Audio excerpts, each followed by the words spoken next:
Intel Arc. Intel's first departure into the discrete graphics card market. It's been about 2 years since Intel Arc launched, and I kind of wanted to update to see how the card performs after 2 years, and also kind of just I wanted to tell you guys my thoughts on it, on the card, the architecture, and the specs. I've had an A750 for about a year now, and I'm recently upgraded to an A770 in my server build. And yeah, let's go ahead and check out the card specs today, and I can give you my thoughts on the ARC A770 and A750.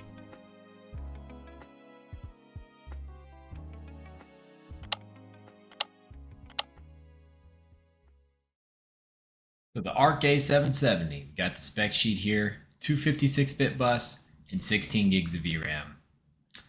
You know what price bracket NVIDIA gives you that in? Yeah, $1,000 price bracket. So that's the main appeal of the Intel Arc series is its cost. The A770, the MSRP of this card is $330, and it's even lower now. Um, it can game at 4K. It's not the best at that. 1440p is the sweet spot for this card. As you can see, it's somewhere around a 1080 Ti. In my testing, it's a little bit closer to a 7620 or 2080. I would think of this card as an RTX 2080 with 16 gigs of VRAM in my mind, because it also has AI cores that it can use for upscaling, and it also has ray tracing cores, so it's more like a 2080 than a 1080 Ti. And it also has 512 gigabytes of memory bandwidth per second, and that's thanks to that 256-bit bus.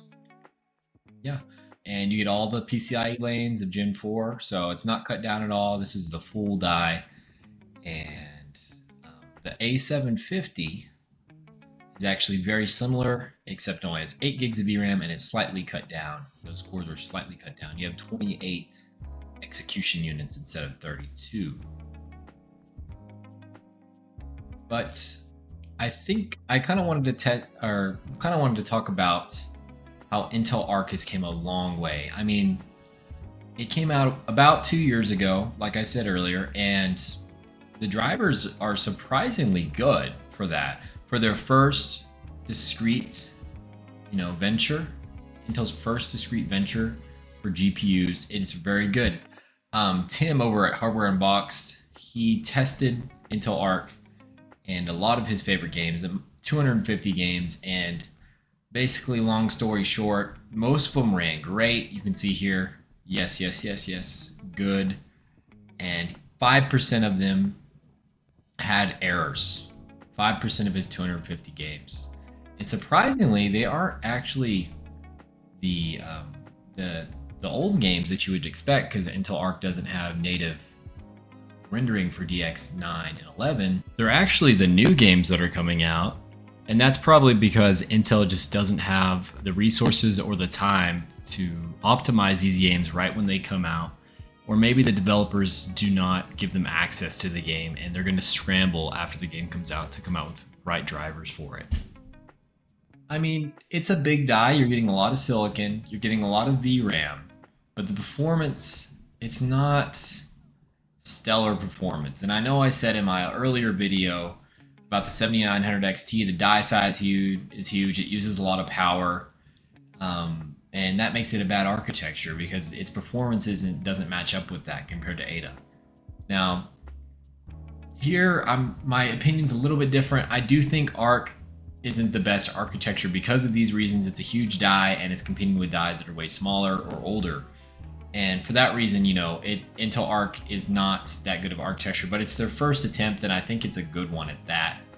You're getting, and I really like the idea of having 16 gigs of VRAM and enough memory bandwidth to back it up, opposed to the 7600 XT that does have 16 gigs of VRAM, but a paltry 288 gigabytes of memory bandwidth, which is like half of that of a modern console. So it's just garbage. You're getting a lot of silicon. The driver updates are nice. The media encoders are great. I use my Intel Arc for Jellyfin streaming for a home server, and man, the quality is great. It handles it at hundreds of FPS. It's great. I really enjoy it. I can also, it's very good at video editing, although I have a 4080 and I think it's a little bit better at that. Um, I run Stable Diffusion on my Intel Arc, and I enjoy that, running that through my server so I can do it on my MacBook. So I think it provides a lot of value, especially because you can pick these up pretty cheap. Acer has one for 250. It looks like it's out of stock because I guess it was a good deal. I picked this same one up. It's refurbished though for 224. You know, after tax and shipping, and for that price, it was just great. And that's I upgraded my A750 um, to this one, and you know, not a big difference. They're perform basically identical in gaming, but that 16 gigabytes of VRAM is nice. You know, um, let me know if you want me to test my A770 in some games, and I'm thinking of this video idea where I try to max out all 16 gigabytes of VRAM. I think that's a cool idea.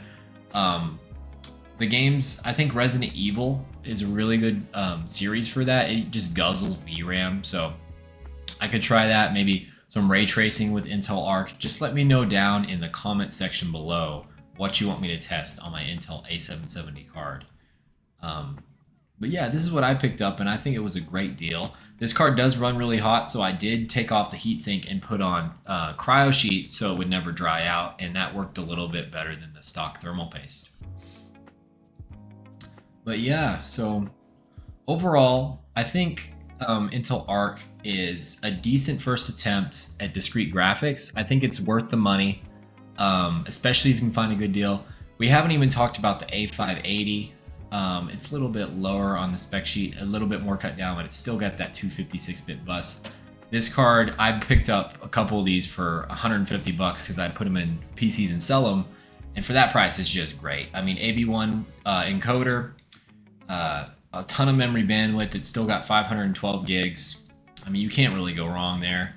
The game compatibility, as we just spoke about, you know, 250 games, only 5% weren't flawless. So it's really not, and it's a non-issue anymore. It's really a non-issue about game compatibility. The main thing you need to check is if you have resizable bar. That's the main thing with Arc. If you have that, you're golden. There's no reason not to pick this up if you're on a huge budget. I'd much rather have an Arc card like an A580 than an RX 6600, because the 6600 does not have AI cores and the ray tracing on it is even worse, and the encoders on it are way worse. The AB1 encoders on Arc are just phenomenal. They're great. So now don't get an A770 and think that you're getting some high-end card. This is definitely a low-end card. I see a lot of people pair this with like a 13900K or 13700K. That's too much. You know, no need to go farther than a 12600K for this graphics card, or like a RX 6700 or 7600 for your CPU. But yeah, that's my thoughts. And like I said, let me know down in the comments what I can test with Arc next, and let me know your thoughts. Did I get this way wrong? Is AMD the best or is NVIDIA the best?